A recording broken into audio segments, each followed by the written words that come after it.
అంటే ఎలా చూడొచ్చు అంటావు అంటే అంత కష్టపడి ఒక అమ్మాయి అంత సేఫ్ ప్లేస్, అది ఎక్కడో జరగలేదు, అదే హాస్పిటల్లో జరిగింది అంటే ఎలా చూడొచ్చు అంటారు అంటే ఒక ఇంట్లో వాళ్ళు కానీ ఆ కుటుంబ సభ్యులు కానీ ఎవరైనా సరే నమ్మి ఆ జాబ్కి పంపిస్తారు. సో నమ్మి నా కూతురు స్కూల్ అన్నా కానీ లేకపోతే కాలేజ్ అన్నా కానీ లేకపోతే వర్క్ ప్లేస్ ఉంటుంది కదా, సో ఇవన్నిటిని ఒక దేవాలయాల్లాగా పేరెంట్స్ నమ్మి, సో మీరు చెప్పినట్టే సో స్కూల్కి అయితే కాలేజ్కి వెళ్ళినా వర్క్ స్పేస్లో ఉన్నా ఎక్కడున్నా పేరెంట్స్ నమ్మి కాల్ చేయరు, అదే నా కూతురు ఎక్కడున్నా సంతోషంగా ఉంది, సో నా కూతురు జాబ్ చేసుకుంటుంది, సో చుట్టుపక్కల కొన్ని వేల మంది ఉంటారు, నా కూతురికి ఏం కాదని చెప్పి అనుకున్న తల్లిలకి సడన్ గా నీ కూతురిక లేదు, నీ కూతురిగా చనిపోయింది, లైక్ నీ కూతురు ఇలా ఎవరో రేప్ చేశారు అని చెప్పి ఇలాంటి వార్తలు వింటూ ఉంటే అసలు ఏంటి అసలు డైజెస్ట్ చేసుకోగలుగుతారా? ఈ అమ్మాయికి కూడా చనిపోయిందని కూడా చెప్పలా. నైట్ 4 o'clock 6 o'clock జరిగింది. ఫస్ట్ ఏమో ఒంట్లో బాగాలేదని కాల్ చేశారు వాళ్ళ పేరెంట్స్ కి. ఒక హాఫ్ అన్ అవర్ తర్వాత సూసైడ్ చేసుకుందని కాల్ చేశారు. అది గవర్నమెంట్ కాలేజ్ అవ్వడం వల్ల ఏం జరిగినా గవర్నమెంట్ మీదకి వస్తుంది కాబట్టి ఆ గవర్నమెంట్ కాలేజ్ లో జరిగింది ఒక సూసైడ్ లాగా క్రియేట్ చేశారు. ఆ అమ్మాయిని సెమీ న్యూడ్ గా అట్లా నేకెడ్ గా అందరూ జనాలు వచ్చి చూసేంత వరకు కూడా అట్లాగే ఉంచేశారు. ఆ ఫొటోస్ అట్లా వస్తుంటే మేము ఇక్కడి నుంచి చూసే వాళ్ళకే మేము అసలు తట్టుకోలేని స్టేజ్ లో ఉన్నాము. వాళ్ళ పేరెంట్స్ వెళ్ళి అది లైవ్ గా చూసి అంత దారుణంగా అమ్మాయి హారబుల్ గా రేప్ అండ్ మర్డర్ జరిగినా కూడా సూసైడ్ అని అసలు వాళ్ళు ఎలా చెప్పారు, వాళ్ళకి అసలు నోరు ఎలా వచ్చిందో కూడా. అంటే ఈ ఘటనను చూస్తూ ఉంటే ఏమనిపిస్తుంటే యాజ్ అ డాక్టర్ గా యాజ్ అ డెంటిస్ట్ గా ఏమనిపిస్తుంటే ఒక అమ్మాయిగా అంటే ఇంక ఎక్కడా సేఫ్టీ లేదు మాకు. బయటికి వెళ్ళడానికి సేఫ్టీ లేదు, రాత్రిపూట తిరగడానికి సేఫ్టీ లేదు, పొద్దున్న బయటకు వెళ్ళడానికి లేదు, ట్రావెల్ చేయడానికి లేదు, ఏం చేసినా సేఫ్టీ లేదు. ఏం చేసినా కూడా మీ డ్రెస్ బాగాలేదు, మీరు ఇట్లా ఉన్నారు. అండ్ ఆ కాలేజ్ ప్రిన్సిపల్ కూడా ఎందుకు ఆ అమ్మాయి ఆ టైంలో అక్కడ ఉంది అంటే వాళ్ళు ఏం ప్రొవైడ్ చేయలేదు. అక్కడికి రేప్ చేసిన వాడికి కూడా అక్కడ ఒక ముందు స్టే ఉండడానికి ప్లేస్, కానీ అక్కడ చదువుతున్న డాక్టర్ కి ఆ ఇంటర్న్ చేసే అమ్మాయికి ప్లేస్ లేదు ఉండడానికి. అందుకే ఆ అమ్మాయిలు అక్కడ ఉంది. నువ్వే కనుక అక్కడ ప్లేస్ ఇచ్చుంటే అమ్మాయికి ఉండడానికి ఆ అమ్మాయి వెళ్ళి ఒంటరిగా ఆ రూమ్ లో కూర్చోదు కదా. సో ఇంకొకటి ఏంటంటే అమ్మాయి ఒక్కతే అక్కడికి వెళ్ళింది అని చెప్పి కూడా కొన్ని వార్తలు వింటూ ఉన్నాం. సో అమ్మాయి ఒక్కతే అంతమంది క్రౌడ్ వదిలిపెట్టి అమ్మాయి ఎక్కడికి వెళ్ళేందుకు పడుకుంది అని కూడా. మరి ఎక్కడ పడుకుంటది అమ్మాయి? ఒక అమ్మాయి వెళ్ళి కూర్చొని అందరి మధ్యలో పడుకోలేదు కదా. అమ్మాయి ఎక్కడ కూర్చున్నా కూడా స్ట్రైట్ గా కూర్చోవాలి. అమ్మాయి పడుకోకూడదు కదా ఎవరి ముందు కూడా. అబ్బాయిలు ఎక్కడైనా ఎక్కడ పడితే అక్కడ పడుకోవచ్చు, కానీ ఒక అమ్మాయి పడుకుందంటే బ్యాడ్ గానే చూస్తారు. సో అమ్మాయి ఎవరు లేని చోటే కదా వెళ్ళి కూర్చొని పడుకోగలదు. అప్పుడు కూడా అక్కడికి వచ్చి కొంతమంది నర్సెస్ మాట్లాడితే అప్పుడు కూడా అమ్మాయి 2 o'clock కి కూడా ఆ స్టాఫ్ నర్సెస్ కి ట్రీట్మెంట్ గురించి చెప్తుంది. అంతా అయిపోయింది. 3 o'clock కి కూడా తను పడుకొని ఉంది బెడ్షీట్ వేసుకొని. ఒక 45 minutes లో అమ్మాయి కెరియర్ లైఫ్ అంతా పోయింది. వాళ్ళ ఫ్యామిలీకి ఇంకా అమ్మాయి లేదు. ఎంత కష్టపడితే వస్తుందో గవర్నమెంట్ కాలేజ్ లో సీట్, నీట్ ఎంత కష్టపడి క్రాక్ చేస్తే వస్తుందంటే. ప్రైవేట్ కాలేజ్ లో కూడా ఫీజులు కట్టి జాయిన్ అవుతారు, కానీ ఒక గవర్నమెంట్ కాలేజ్ లో సీట్ తెచ్చుకోవాలంటే అమ్మాయి ఎన్నో డేస్ కష్టపడి 31 years అయినా అమ్మాయి ఇంకా చదువుకుంటానే ఉంది. ఇంకా సంపాదించడం కూడా స్టార్ట్ చేయాల. ఇంకో సంవత్సరం అయితే ఆ అమ్మాయి అయిపోయిద్ది, అప్పుడు సంపాదించడం స్టార్ట్ చేసిద్ది. అమ్మాయి లైఫ్ కూడా ఏం బతుకుండదు, ఏం పెళ్లి చేయదు, ఏం జరగని కూడా జరగలేదు. 31 years గా అమ్మాయి చదువుకుంటానే ఉంది, కష్టపడుతూనే ఉంది. అంతా కష్టపడి ఇంకొక ఇయర్ అయిపోద్ది, తన చదువు అయిపోద్ది, ఇంక బయటకు వచ్చిద్ది, హ్యాపీగా బతికిద్ది అన్న టైంలో ఒక జస్ట్ ఒకటి ఫీలింగ్స్ వాడు కంట్రోల్ చేసుకోలేక వాడికి 30 to hardly 40 minutes మొత్తం అమ్మాయి లైఫ్ అంతా పోయింది అక్కడ.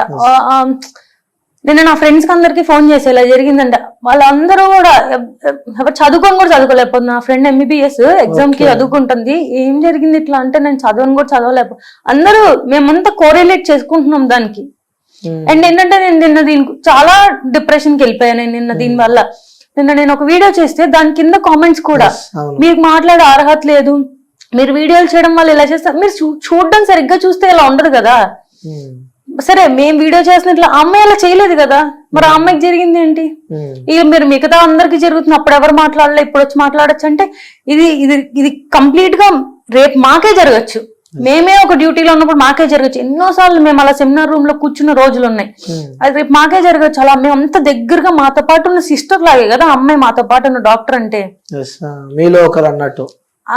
అంతలాగా మేము కోరిలేట్ చేసుకుంటున్నప్పుడు అది కూడా ఎంత హారిబుల్ గా అమ్మాయి పెల్విక్ బోన్స్ ని వెరక్కొట్టేసి, ఒక బోన్ ని వెరక్కొట్టాలంటే ఎంత స్ట్రెంగ్త్ కావాలంటే అది కూడా బాడీలో ఉన్న స్ట్రాంగ్ బోన్స్, పెల్విక్ బోన్స్, ఆ పెల్విక్ బోన్స్ రెండింటిని వెరక్కొట్టేసి 2 కాళ్ళని 90 degrees లో ఇలా పెట్టారంటే అమ్మాయి ఎంత హారిబుల్ పెయిన్. అండ్ ఐస్ లోకి గ్లాసెస్, వెజైనాలోకి గ్లాసెస్, అండ్ ఫుల్ బ్లీడింగ్. ఎంత కష్టపడింది ఆ అమ్మాయి సర్వైవ్ అవ్వడానికి.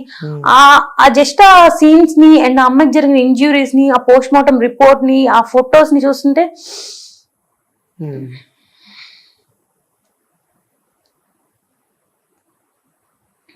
అంటే అదే ఫీల్డ్ లో మీరు ఉన్నారు కాబట్టి సో ఆ ఇమాజినేషన్ చేసుకోలేకపోతున్నారు, రైట్? సరే, ఇది పక్కన పెడితే, సో మీరు ఇప్పుడే చెప్పారు ఇన్స్టాగ్రామ్ లో మీరు ఒక రీల్ అప్లోడ్ చేశారు అని చెప్పి, దాని కింద కామెంట్స్ కూడా చాలా నెగిటివ్ వచ్చినాయి మీకు. నువ్వు పాజిటివ్ గా అందరు అబ్బాయిలు చేశారని అసలు ఎవ్వరూ చెప్పరు. Not all men, but men. అబ్బాయిలే కదా చేస్తుంది కానీ అందరూ కాదు. 80% చాలా పాజిటివ్ గా రెస్పాండ్ అయ్యారు. అండ్ ఆ నెగిటివ్ కమెంట్స్ కూడా ఒక ఆయన నాకు అది చూసి, మీరు ఆ నెగిటివ్ కమెంట్స్ వాళ్ళు ఇలాగే పెడతారండి, మీరు దానికి అఫెండ్ అవ్వకండి, మీరు ఖచ్చితంగా సపోర్ట్ చేయండి, బయటకు వచ్చి మాట్లాడండి అని చెప్పే వాళ్ళు చాలా మంది ఉన్నారు. ఆ కాలేజ్ లో తనతో పాటు చదువుకున్న అబ్బాయిలందరూ సపోర్ట్ చేసే వాళ్ళు చాలా మంది ఉన్నారు. బట్ మెన్నే కదా చేస్తుంది at the end of the day. Okay, so నిజంగానే స్వాతంత్రం వచ్చిందా అంటే మీరు ఏమంటారు? అసలు నాకైతే ఎప్పుడు అనిపించలేదండి వచ్చిందని. ఎందుకంటే నేను ఇప్పుడు జాబ్ చేయడానికి హైదరాబాద్ వచ్చి కూడా మమ్మీ నాతో పాటు ఇక్కడే ఉంటుంది, మా డాడీ సింగిల్ గా ఉంటున్నారు విజయవాడలో. ఎందుకంటే భయం, ఇక్కడ ఎవరు తెలీదు, ఎవరేం చేస్తారో ఏ టైం చేస్తారో తెలీదు. ఎంత నమ్మినా వాళ్ళు అబ్బాయిలే కదా, at the end of the day వాడు ఏ రోజు ఎట్లా మారిపోతాడో తెలీదు. ఇంత మృగంలాగా వాడు ట్రీట్ చేశాడు. అసలు ఎక్కడ అంత ఫ్రీడమ్, అంత ఇండిపెండెన్స్ వస్తే మా పేరెంట్స్ వచ్చి నాతో పాటు ఉండి వర్క్ తీసుకెళ్లాల్సినంత అవసరం లేదు. ఒక వర్క్ వెళ్ళడానికి కూడా వాళ్ళు తోడొచ్చి తీసుకెళ్తున్నారు అంటే ఎంత దారుణమైన స్టేట్ లో మనం ఉన్నామని చూసుకోవాలి. ఈ ఇంటర్వ్యూకి వస్తున్నప్పుడు కూడా జాగ్రత్త అమ్మ, ఎవరికో అమ్మాయికి ఎలా జరిగిందంట అని చెప్పి పంపించారు నన్ను. అలాంటి పరిస్థితిలో మనం ఉన్నామంట. సో నిజంగా ఆ స్వాతంత్రం వచ్చింది, రావాలి అంటే ఇలా జరుగుతూనే వస్తది అంటే ఎలా ఉండాలని కోరుకుంటున్నారు మీరు? ఇప్పుడు మాకు యాక్చువల్ గా అందరూ ఇప్పుడు ఫైట్ చేస్తుంది. ఇప్పుడు ఎంత చేసినా ఆ అమ్మాయి పెయిన్ ని ఎవరు వెనక్కి తీసుకురాలేరు. ఆ అమ్మాయి ఏం చేయలేం, అంత ట్రామా అయింది. అట్లీస్ట్ తను ఇంత కష్టపడి ఇలా ఇంత జరిగినందుకైనా కూడా ఇప్పటికైనా ఒక యాక్ట్ తీసుకురావాలి డాక్టర్స్ కోసం. ఎందుకంటే మేము చాలా దగ్గరగా ఉంటాం పేషెంట్స్ కి. ఎప్పుడు కూడా వాళ్ళకి ఒక బ్యాడ్ న్యూస్ చెప్పాలన్నా, గుడ్ న్యూస్ చెప్పాలన్నా మేము వాళ్ళకి డైరెక్ట్ కాంటాక్ట్ లో ఉంటాం. వాళ్ళు ఎలా రియాక్ట్ అవుతారో తెలీదు. ఇంత ఈజీగా మొన్న కూడా చెన్నైలో, కోయంబత్తూరులో కూడా ఒక డాక్టర్ మీద నేకెడ్ గా వచ్చేసి వాడు రేప్ చేస్తానని మొలెస్టేషన్ చేశాడు. అండ్ నిన్న ఈ ఇన్సిడెంట్ జరిగింది కదా, ఈ ఇన్సిడెంట్ కి ప్రొటెస్ట్ చేయడానికి వెళ్ళిన ఒక అమ్మాయి రిటర్న్ అవుతుంటే తన హోమ్ కి తన చేశారు. ఈ ఇన్సిడెంట్ కి సపోర్ట్ చేయడానికి వెళ్ళిన అమ్మాయిని ఇంకా అసలు ఎక్కడికి పంపిస్తారు అమ్మాయిల్ని? అమ్మాయిలంటే మీరు ఎట్లా, ఇదే అబ్బాయి జిమ్ కి వెళ్తే జిమ్ లో షర్ట్ తీసేసి కండలు చూపించి ఫొటోస్ పెట్టుకోవచ్చు, తను బీచ్ లో మంచిగా రీల్స్ చేయొచ్చు. కానీ అమ్మాయి ఏమి చేయకూడదు. అమ్మాయి అంటేనే ఇంక ఇట్లాగే ఉండాలి. ఇలా ఉండకపోతే మేము చేస్తాం. అలా మీరు ఇలా ఉన్నారు కాబట్టి మేము చేస్తాం. అంటే ఇప్పుడు మాకు నచ్చినట్టు మేము ఉంటే మేము చేసేస్తాం. అంటే అబ్బాయిలని రెచ్చగొట్టేదే అమ్మాయిలు అని అంటున్నారు. అంటే వాళ్ళు కరెక్ట్ రెడీ అయ్యి కరెక్ట్ ఉంటే ఎందుకు చేస్తారు, ఫీలింగ్స్ ఎందుకు వస్తాయి అని చెప్పి కూడా కొంతమంది అంటూ ఉన్నారు. మీకు తెలుసా, అబ్బాయిల కన్నా అమ్మాయిలకి ఎక్కువ ఫీలింగ్స్ ఉంటాయి. యాజ్ ఆఫ్ సైంటిఫిక్ రీసెర్చ్ అబ్బాయిలకి ఒక 20% ఫీలింగ్స్ ఉంటాయి, అమ్మాయిలకి 50% ఫీలింగ్స్ ఉంటాయి. వాళ్ళు ఎవరు ఇట్లా చేయట్లేదు కదా. ఇంకా మీరు సెమీ నేకెడ్ గా బయట తిరుగుతారు, షార్ట్స్ వేసుకొని తిరుగుతారు, అలా అమ్మాయిలు చేయకూడదు. అంటే మీకు మాత్రమే సమ్మరు, మీకు మాత్రమే గాలాడదు, వాళ్ళకి మాత్రం ఆ రోజు కూడా బుర్కా వేసుకొని తిరగాలి. ఏం చెప్తారు అలా అనుకున్న వాళ్ళకి? ఏం చెప్తారు మీరు? అంటే మీరు ఇట్లా ఉండండి, మీరు చున్నీ వేసుకొని తిరగండి, మీరు బయటకు వెళ్ళొద్దు నైట్ పూట, మీరు అబ్బాయిలు ఇలాగే ఉంటారు, వాళ్ళు ఇలాగే చూస్తారో అని అమ్మాయిలకి చెప్తూ ఉంటారు కదా. అలా సేమ్ పేరెంట్స్ అబ్బాయిలకు కూడా చెప్పాలి. అమ్మాయిలు అన్నాక అలా బట్టలు వేసుకుంటారు, అమ్మాయిలు అన్నాక బయట తిరుగుతారు, వాళ్ళు మనుషులే, మీతో పాటు పుట్టిన ఆపోజిట్ జెండర్ అంతే. సో మీరు అందరూ కూడా వాళ్ళు మీ మదర్ని ఎట్లా చూస్తున్నారు అట్లాగే మీరు చూడండి. చిన్నప్పటి నుంచి పెంచి పెడితే అప్పుడు వాళ్ళు అలా చూడడం మానేస్తారు. వాళ్ళు ఎప్పుడైతే అలా చూడడం మానేస్తారో సొసైటీ అంతా బాగుపడింది. ఓకే, సో నిజంగా ఈ ఘటనకు సంబంధించి చిన్న ఉన్నప్పటి నుంచి ఆ పాపను పెంచి పెద్ద చేసి ఇంకొక 1 year అయితే ఆ పాప ఈ స్టడీస్ అయిపోద్ది, సో నెక్స్ట్ జాబ్, సో తను ఒక డాక్టర్ అవుతారంటే ఒక కన్న తండ్రికి ఉంటుంది కదా, సో నా కూతురు డాక్టర్ కావాలి, సో నా కూతురు ఇంజనీర్ కావాలి, నా కూతురు పోలీస్ కావాలని చెప్పి. సో అంటే ఫుడ్ నోరు దాకా పెట్టి తిందామన్న స్పేస్ లో ఆ ఫుడ్ నోరు కాకుండా కింద పడిపోతే ఎంత బాధ ఉంటుందో. సో చిన్న ఉన్నప్పటి నుంచి కష్టపడి పెంచి ఆ పాప ఒక స్టేజ్ వచ్చిన తర్వాత నిజంగా ఆ కన్నా తల్లిదండ్రులకి ఆ ఆవేదన ఉంటది కదా, సో అది వర్ణించలేనిదని చెప్పుకోవచ్చు. సో ఆ పేరెంట్స్ ని చూస్తూ ఉంటే నిజంగా ఫస్ట్ వాళ్ళ నాన్నని తీసుకెళ్ళి ఆ బాడీ, ఆ డెడ్ బాడీ చూపిస్తే నిజంగా ఎలా అసలు డైజెస్ట్ చేసుకోగలడా? ఎందుకంటే ఒక అమ్మాయికి అమ్మ బాండింగ్ కన్నా నాన్న బాండింగ్ ఇంకెక్కువ ఉంటది. సో అమ్మ కన్నా నాన్న ప్రేమ ఎక్కువ ఉంటది. సో డైజెస్ట్ చేసుకోగలుగుతారా అసలు? అది ఈ ఫీల్డ్ లో చాలా కాస్ట్లీ, మెడికల్ ఫీల్డ్ చాలా కాస్ట్లీ, చాలా కష్టం కూడా చదవడం. మా డాడీ కూడా చెప్తాడు సిల్లీ రీజన్స్, నీకు మ్యాథ్స్ లో 9 points వచ్చినాయి, ఫెయిల్ అయిపోతావు, ఎంపీసీ చదివితాను బైపీసీ చేర్పించాను నేను డాక్టర్ చేయాలి అని.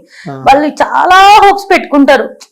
ఈ సొసైటీలో అందరు చాలా మంది అమ్మాయిలు చదువుకోకుండా పెళ్లి చేసుకొని సెటిల్ అయిపోయిన వాళ్ళు చాలా మంది ఉన్నారు.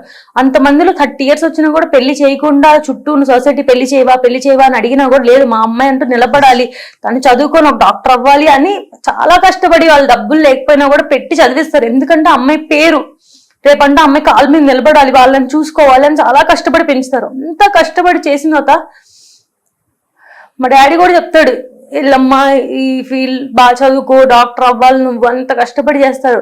నేను జస్ట్ నాకు హెల్త్ బాగోకపోతేనే వాళ్ళు ఎంత సఫర్ అయ్యారో నాకు తెలుసు. వాళ్ళ డాడీ అలా అయిపోయిన తర్వాత అమ్మాయికి అసలు వాళ్ళు ఇంట్లో చిన్న జ్వరం వస్తేనే తట్టుకోలేరు చిన్న పిల్లలుగా. సో కూతురు ఎంత హైట్స్కి ఎదిగినా కన్న తండ్రికి మాత్రం చిన్న పాపనే. సో ఫీవర్ వచ్చినా తట్టుకోలేను ఆ తండ్రి. నిజంగా ఆ తండ్రిని తలుచుకుంటుంటే అసలు లిటరల్లీ సో మనకే అసలు అంత అర్థం జరిగి వాళ్ళు అంత బాధలో ఉన్నా కూడా ఇంకా ఆ అమ్మాయి తప్పని చెప్పిన మాటలు వింటుంటే ఇంకా యానిమల్ బిహేవియర్ చూపిస్తున్నారు ఇంకా కొంతమంది మనుషులు. ఇంకా ఈ వీడియో కింద కూడా ఎంతమంది కామెంట్స్ పెడతారో, యాక్చువల్గా ఇలా కామెంట్స్ పెట్టే వాళ్ళే రేపు అవుతారని నా ఫీలింగ్. 100% అది చెల్లెనో ఉంటది కదా, సో వాళ్ళకి ఇలానే జరిగితే వాళ్ళు అలానే రియాక్ట్ అవుతారేమో అని చెప్పి అనుకోవాలి. వాళ్ళ అక్కల్ని చెల్లెల్ని కూడా కదా ఇప్పుడు అంతా. అది కూడా అలాంటి సమాజంలో మనం ఉన్నాం. నిజంగా సిగ్గుపడాలి మనం ఇలాంటి సమాజంలో మనం ఉన్నందుకు. సో అంటూ ఉన్న పొద్దున్న లేస్తే అక్క చెల్లె అని చెప్పి ఆ ఆప్యాయతలు ఆ ప్రేమలు అప్పుడు ఎలా ఉండే జనరేషన్, సో ఇప్పుడు ప్రజెంట్ ఇలా నడుస్తుంది. సో అంటే ఇల్లీగల్ ఎఫైర్స్ లైక్ అన్న లేడు, చెల్లె లేదు, అక్క లేదు, వదిన లేదు, అడ్డగోలుగా లైక్ అనిమల్స్ లా బిహేవ్ చేసే సమాజంలో మనం బతుకుతున్నాము. సో యాజ్ అ డాక్టర్ గా చివరిగా ఈ సమాజానికి నువ్వు ఏ మెసేజ్ ఇద్దాం అనుకుంటున్నావు? నేను ఇంత కోరిలేట్ చేసుకోవడం వల్ల ఇప్పుడైతే జస్టిస్ ఆ అమ్మాయి ఖచ్చితంగా కావాలి. ఇదైతే కంప్లీట్ గా ఒక ఇండివిజువల్ చేసిన మర్డర్ అయితే కాదు, ఇది ఒక గ్రూప్ రేప్ మర్డర్, అది కన్ఫర్మ్ గా అందరికీ తెలుసు. సో ఖచ్చితంగా ఆ అమ్మాయికి జస్టిస్ అనేది జరగాలి. వాళ్ళు ఎంత పెద్ద వాళ్ళైనా కూడా. అండ్ ఆ సీఎం కూడా ఎంత సింపుల్ గా ఈ విషయాన్ని చాలా సిల్లీగా మాట్లాడారు. పెద్దవాళ్ళందరూ బయటకు వచ్చి సో దీనికంటే ఒక కొంతమంది చెప్తున్నారు అమ్మాయిలు, కొంతమంది ఉన్నారు నిజంగానే పాప అబ్బాయిలు ఏం చేయకుండానే ఇలా బ్లాక్మెయిల్ చేయడం, నువ్వు నన్ను ఏదో చేసావు అని చెప్పి నేను నీ మీద కేసేస్తాను, ఇలా బ్లాక్మెయిల్ చేయడం. అలాంటి వాటికి మనం ఏం చేయాలి, నాకు అంత రూల్స్ నాకు తెలియదు. బట్ ఇది క్లియర్ గా అమ్మాయి రేప్ అండ్ మర్డర్ చేశాడు, నువ్వు ఏం కావాలంటే చేసుకో అని చెప్తున్న వాడిని కూడా ఇంకా పోలీస్ స్టేషన్ లో పెట్టి నేను చేశాను చెప్తున్నాడు కదా, నేను చేశాను, నేను ఏం చేస్తారో చేసుకోండి అని ట్విట్టర్ లో ట్వీట్స్ పెడుతున్నాడు. అలాంటి వాడిని ఇంకా బతికిచ్చి ఫుడ్ పెట్టి వాడిని కూర్చోబెట్టి మేపుతున్నారు కదా. సో ఇప్పుడు ఇంకా విక్టిమ్ ఉన్నాడు, వాడు ఇంకా తెలియలేదు, తనేం తప్పు చేయలేదు, చేసాడు లేదో తెలియదు, అలాంటి పక్కన పెట్టండి. సో ఇది యూజ్ చేసుకుంటున్నారు అమ్మాయిని కాదు, ఇది రియల్ గా జరిగింది, వాడు చేశాడు, అది కన్ఫర్మ్ అయ్యింది అన్నప్పుడు కూడా ఇంకా వాడిని రోడ్ మీద పెట్టి తిప్పుతున్నారు కదా. సో ఎంత సీరియస్ గా ఉండాలంటే ఇలా చేస్తే అమ్మో ఇది ఇవాళ మన ఫీలింగ్స్ కంట్రోల్ చేసుకోలేక నేను ఇప్పుడు కామంతో ఏదైనా చేసేస్తాను, ఇప్పుడు చేసేసిన తర్వాత జరిగే కాన్సిక్వెన్సెస్ వాడిని ఎంత దారుణంగా ఉంటది అని భయపడి వాడు ఆ రోజు అది చేయకుండా వెనక్కి వెళ్ళిపోయేలాంటి రూల్స్ వస్తే తప్ప ఇది ఎప్పటికీ మారదు. ఇంకెప్పటికీ మేము మా పేరెంట్స్ ని పెట్టుకునే తిరుగుతూ ఉండాలి, మాకంటే ఒక ప్రొటెక్షన్ ఉండదు. రేపు అమ్మాయిల్ని కూడా మేము బయటకు వెళ్ళాలంటే రేపు నీ హస్బెండ్ వెళ్ళు, రేపు పెళ్ళాక నువ్వు వెళ్ళు, ఇప్పుడైతే నువ్వు వెళ్ళొద్దు, వాడంతే, నువ్వు ఏమైనా ఉంటే ముందు చేసుకో, ఇప్పుడు కాదు. ఇంకా మాకంటే ఎప్పటికీ ఫ్రీడమ్ అంటూ రాదు. మేము ఎక్కడికి ఇండివిజువల్ ఒక్కళ్ళం కూడా మేము బయటికి తినడానికి కూడా మేము సింగిల్ గా వెళ్ళలేము, ఒక తోడు ఉంటే. ఇప్పుడు నేనన్నా అంతే, ఒక్కదాన్ని ఎక్కడికి వెళ్ళలేను, నేను ఎవరో ఒకళ్ళు తోడుకోవాలి. ఎందుకంటే భయం, ఎంత ఇన్స్టాలో రీల్స్ చేసినా మేము అమ్మాయిలమే కదా, మాకు చాలా భయం ఉంటది. ఇంకెక్కువ ఇన్స్టా ఇన్ఫ్లుయెన్సర్స్ కే ఉంటది అనుకోవచ్చా భయం? నాకైతే మీరు ఒక ఇన్స్టా ఇన్ఫ్లుయెన్సర్ కదా, రీల్స్ చేస్తూ ఉంటారు, సో ఫాలోవర్స్ ఎక్కువ మంది ఉంటారు, భయం వేస్తుందా మరి? నేను ఒకటి చెప్పాలనుకున్నా, ఇప్పుడు రీల్స్ చేయడం వల్ల మీరు క్రాప్ టాప్స్ అవి వేసుకోవడం వల్లే ఇలా జరుగుతుంది అంటారు. మరి చాలా మూవీస్ లో గురించి హీరో అంత ఫైటింగ్ చేస్తాడు కదా, లాస్ట్ లో గెలుస్తాడు, అందరి మీద ఫైర్ అవుతాడు. ఆ సినిమాలో హీరోయిన్ కూడా సాంగ్స్ లో మామూలు చిన్న డ్రెస్ వేసుకునే కదా డాన్సులు ఉంటాయి. మీకు ఇష్టమైన హీరో మూవీలో హీరోయిన్ ఫస్ట్ అంతా మంచిగా, నేను రాంగ్ అనట్లేదు, తన వే ఆఫ్ డ్రెస్సింగ్ అది వేసుకుని మంచిగా చేస్తుంది, లాస్ట్ లో వేరే అమ్మాయిని ఏమన్నా తనకి సపోర్ట్ చేస్తారు, అంత బాగుంది. వాళ్ళు చేసింది ఏది అంతా కరెక్టే, అదేమి న్యూడిటీ కాదు, అదేమి ఎవరిని ప్రేరేపించదు. బట్ ఇన్స్టాలో ఒక అమ్మాయి 30 seconds రీల్ చేస్తే మాత్రం మీరు ఫీలింగ్స్ ని కంట్రోల్ చేసుకోలేకపోతున్నారు. అంటే ఒక 30 seconds రీల్ చేస్తే మీ ఫీలింగ్స్ తట్టుకోలేకపోతున్నారు అంటే మీరు కంపారిజన్ చేసుకుంటున్నారా ఇట్లా హీరోయిన్ తో కానీ వాళ్ళతో? అంటే ఇప్పుడు ఒక హీరోయిన్ తన వర్క్ అది.